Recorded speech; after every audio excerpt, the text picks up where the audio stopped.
Que l'on soit simple salarié ou élu d'entreprise, il est nécessaire et même utile de se former. Mais la pertinence n'est pas la même, bien qu'elle soit tout aussi cruciale dans les deux cas. User de son droit à la formation est un levier stratégique, que ce soit pour développer sa carrière ou, bien évidemment, pour exercer une responsabilité collective. Bonsoir, je m'appelle Marc Farayette et je suis juriste. Dans cette vidéo, je vais vous expliquer pourquoi il est pertinent d'utiliser votre droit à la formation dans chaque situation. Tout d'abord, pour le salarié, la formation est un levier idéal et indispensable pour sa carrière et son employabilité. C'est un outil, en fait, c'est un outil au service de son parcours professionnel, de sa régularisation, de sa sécurisation et de l'ensemble de sa carrière. Il y a plusieurs utilisations, il y a plusieurs objectifs à utiliser sa formation professionnelle, ses outils de formation professionnelle. Tout d'abord, bien sûr, maintenir ce qu'on pourrait appeler son employabilité, c'est-à-dire rester efficace. Le monde du travail évolue très vite de nos jours. La digitalisation, les nouvelles normes, les nouveaux logiciels, la transition écologique, etc.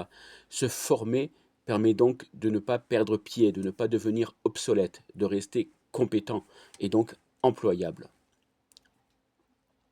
S'adapter aux mutations de son poste. L'entreprise peut introduire de nouveaux outils ou de nouvelles méthodes. La formation permet de maîtriser ces changements. Vous serez alors plus efficace et cela pourra éventuellement réduire votre stress et améliorer vos performances.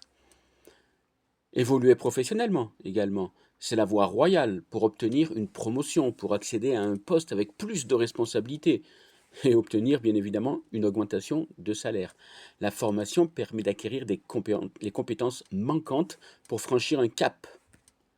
Préparer également une reconversion. Le droit à la formation, notamment le CPF, est essentiel pour ceux qui souhaitent changer de métier, que ce soit par voie, par choix, rechercher un sens, meilleur équilibre, ou par nécessité, secteur en déclin, etc.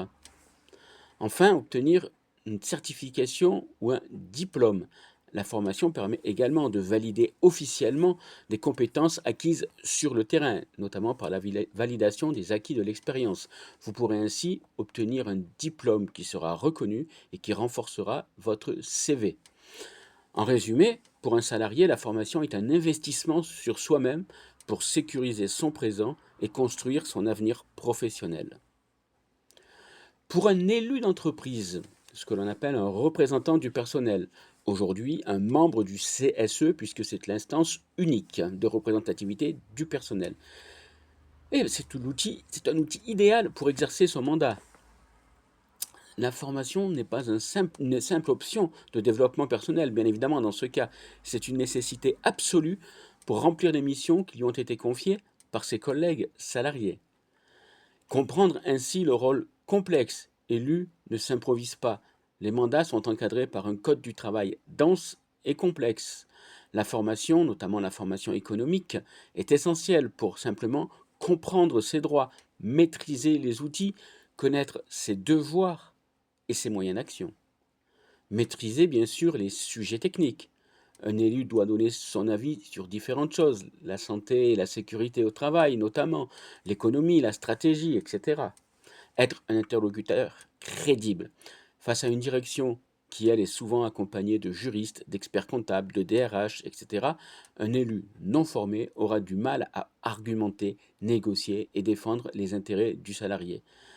La formation donnera du poids et de la crédibilité à l'élu.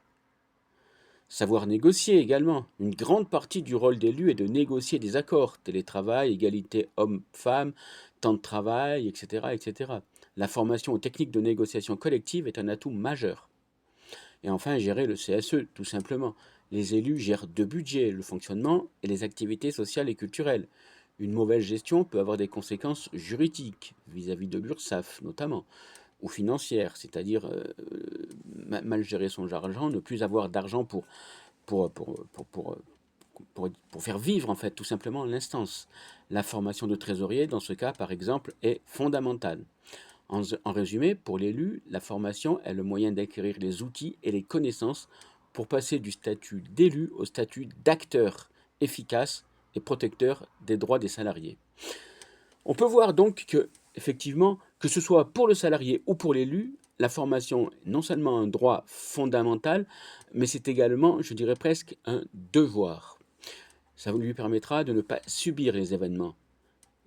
Pour le salarié, c'est le moteur de son évolution et de sa sécurité, et pour l'élu, c'est l'arme et l'outil qui lui permettent de défendre efficacement le collectif. Alors se former, oui, bien sûr, mais comment? Par quels moyens? Je vais vous présenter quelques outils, que ce soit pour la formation du salarié ou la formation de l'élu. Voici les principaux outils et je dirais même dispositifs de droit à la formation pour le salarié. Tout d'abord, le compte personnel de formation, le fameux CPF. C'est quoi? Tout simplement une cagnotte en euros maintenant, ou en heures toujours pour les fonctionnaires. C'est une cagnotte qui vous suit tout au long de votre vie professionnelle, même si vous changez d'entreprise ou si vous perdez votre emploi. Qui décide de l'utilisation de cette cagnotte? Vous, le salarié. C'est le dispositif le plus autonome. Il n'a, en principe, sauf pour les fonctionnaires, pas besoin de l'accord de son employeur s'il fait la formation hors de son temps de travail. Pourquoi faire? En théorie, un très large choix de formations certifiantes qui va du permis de conduire au bilan de compétences ou d'accompagnement à la création d'entreprises. Attention, cependant, le Code du travail est en train de verrouiller de plus en plus, les lois changent énormément sur l'utilisation du CPF et on a de moins en moins accès à de réelles formations. Nous avons également le projet de transition professionnelle, PTP, beaucoup moins connu. C'est quoi? C'est un dispositif tout simplement qui remplace l'ancien CIF, le compte individuel de formation, et il est spécialement conçu pour financer une reconversion professionnelle, c'est-à-dire changer de métier. Comment? Il permet tout simplement de s'absenter pour une formation longue, certifiante, tout en conservant une grande partie de sa rémunération. Qui décide? Eh bien, le salarié doit monter un dossier solide et obtenir l'accord de l'organisme Transition Pro, l'ex-FONGECIF, de sa région. Nous avons ensuite le plan de développement des compétences. C'est quoi? C'est l'ensemble des formations que l'employeur décide de mettre en place pour ses salariés. Qui décide? L'employeur. Le salarié peut toutefois suggérer les besoins lors de l'entretien annuel, par exemple, ou via notamment le CSE, les élus, par la commission notamment de la formation professionnelle dans les plus grosses structures. Mais l'initiative reviendra toujours à l'entreprise, à l'employeur. Pourquoi faire? Le plus souvent, c'est pour adapter les salariés à leur poste de travail, aux évolutions technologiques ou pour développer de nouvelles compétences requises par l'entreprise. Enfin, la VAE, donc la validation des acquis de l'expérience, c'est quoi? Alors ce n'est pas une formation classique, mais c'est plus un droit à faire reconnaître son expérience professionnelle pour obtenir un diplôme ou une certification, sans pour autant repasser par des études, par un cursus scolaire, universitaire, etc. On va tout simplement valider des pratiques que vous avez mises en service, que vous avez utilisées tout au long de votre carrière, professionnelle ou non. Voici maintenant les principaux dispositifs et droits à la formation des élus de l'entreprise, donc pour le CSE. Ici, bien sûr, l'objectif n'est pas le développement personnel, mais l'acquisition des compétences nécessaires à l'exercice du mandat. Ces droits sont donc spécifiques et s'ajoutent bien évidemment aux droits du salarié. Nous avons tout d'abord la formation économique de l'élu. Alors c'est quoi? C'est une formation pour aider les élus à comprendre les rouages économiques et financiers de l'entreprise. Pour qui? Elle est réservée aux membres titulaires du CSE dans les entreprises d'au moins 50 salariés. Quelle en est la durée? C'est 5 jours maximum qui paient. Elle est financée par le budget de fonctionnement du CSE. Le temps passé, lui, est considéré comme du temps de travail. Pourquoi faire? C'est un domaine très vaste, comprendre le fonctionnement du CSE déjà, pouvoir le gérer, savoir lire un bilan comptable, comprendre des orientations stratégiques présentées par la direction, pouvoir émettre un avis éclairé lors des consultations obligatoires, etc. etc. La formation CSSCT, c'est-à-dire santé, sécurité et conditions de travail. C'est quoi? Eh bien, c'est la formation spécifique aux activités donc de sécurité, santé et conditions de travail. C'est la formation obligatoire pour tout membre du CSE. J'ai bien dit tous, titulaires ou suppléants.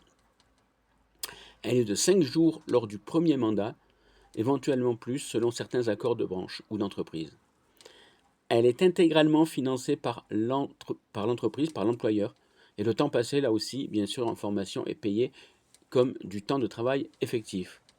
Pourquoi faire? Eh bien, comme son nom l'indique, apprendre à analyser les risques, à gérer les situations qui peuvent être dangereuses sur le plan de la santé, de la sécurité, les conditions de travail, etc. Notamment savoir lire le fameux DUER, le document unique, connaître les moyens d'action pour protéger la santé des salariés. Et enfin, le congé de formation économique, sociale, environnementale et syndicale, le CFE-SES. C'est quoi? Un dispositif beaucoup moins connu, bien évidemment. C'est un droit d'absence. Il est distinct des autres, bien évidemment, pour suivre des formations plus larges sur le droit du travail, l'économie ou le rôle syndical. Ces formations sont souvent organisées par les organisations syndicales elles-mêmes, justement. Un point important, donc un élu a donc deux casquettes. Il est élu, mais il est également salarié. Il peut donc utiliser son CPF pour des formations personnelles, pour apprendre l'anglais ou se perfectionner en informatique, par exemple, en tant que salarié. Et il doit exiger sa formation SCCT de 5 jours par l'employeur et la formation rôle économique. L'un n'empêche pas l'autre. Ces formations de salariés sont distinctes de ces formations d'élus. Pour plus d'informations, n'hésitez pas à me contacter et à vous abonner pour ma chaîne. À bientôt. Merci.